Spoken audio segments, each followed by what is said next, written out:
warahmatullahi wabarakatuh. Perkenalkan, nama saya Muna Herliza, NIM 2004050009 dari Unit 2, Semester 1, Prodi Pendidikan Geografi, Universitas Samudra. Baik, di sini saya akan menjelaskan tentang bentuk lahan karst. Nah, bentuk lahan karst memiliki 5 pembahasan. Kali ini saya akan membahas tentang pengertiannya, proses terbentuknya, ciri-cirinya, bentuk lahan, dan manfaat karst. Oke, yang pertama ada pengertian karst.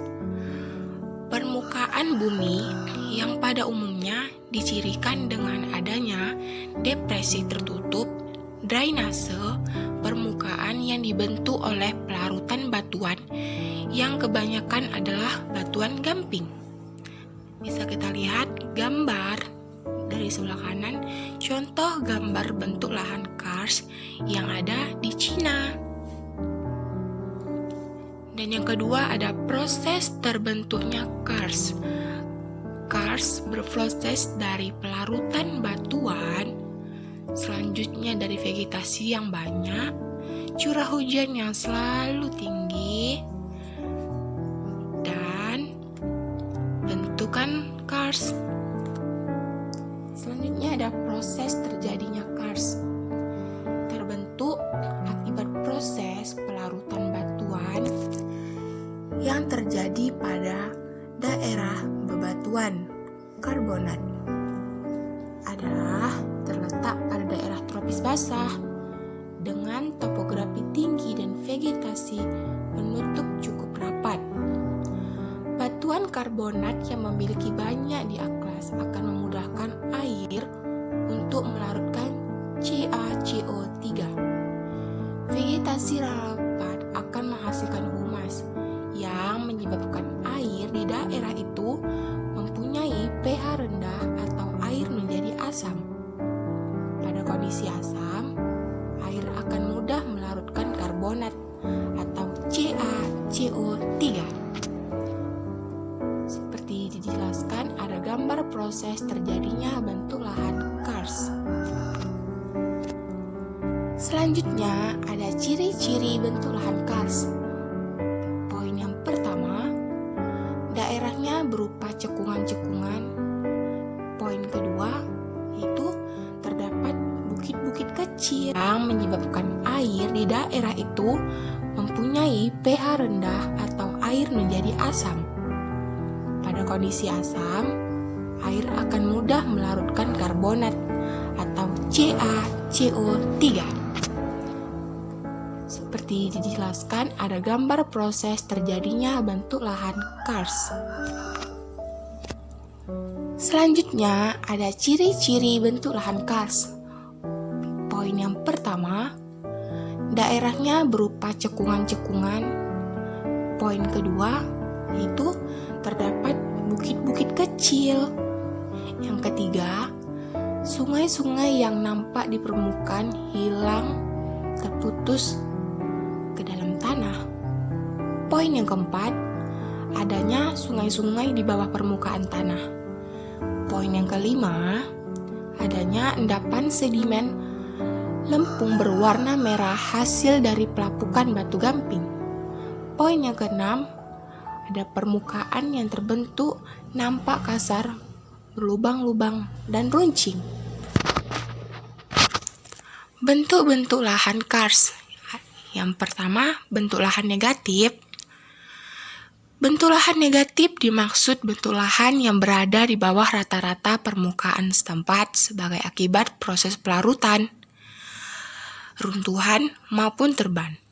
Bentuk lahan. Contoh bentuk lahan karst negatif. Yang pertama ada dolin. Dolin merupakan bentuk lahan yang paling banyak dijumpai di kawasan karst, bahkan di daerah beriklim sedang. Karstifikasi selalu diawali dengan terbentuknya dolin tunggal akibat dari proses pelarutan yang terkonsentrasi. Yang kedua ada ufala.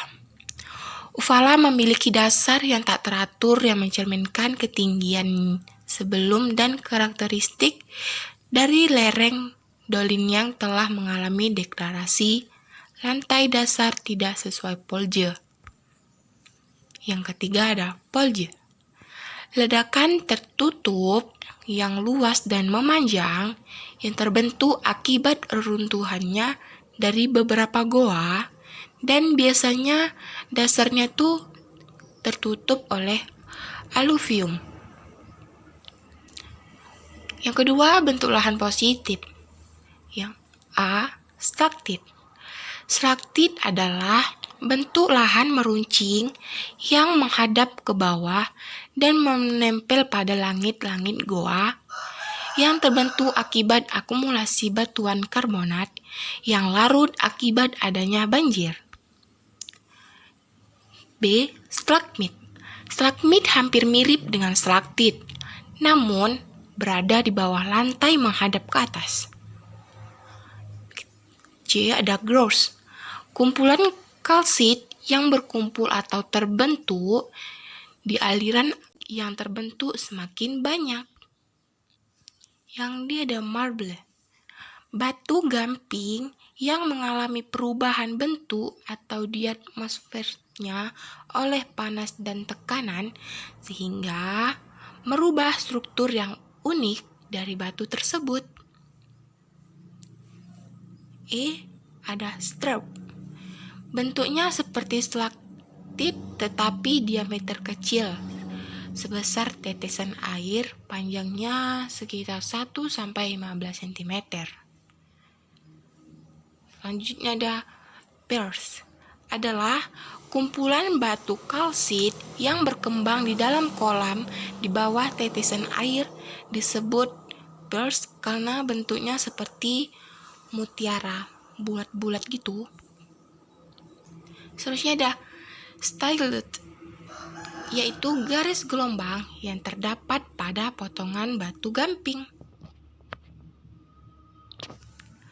Selanjutnya ada hurten, yaitu endapan yang berbentuk seperti lembaran yang terlipat, menggantung di langit-langit gua atau di dinding-dinding gua.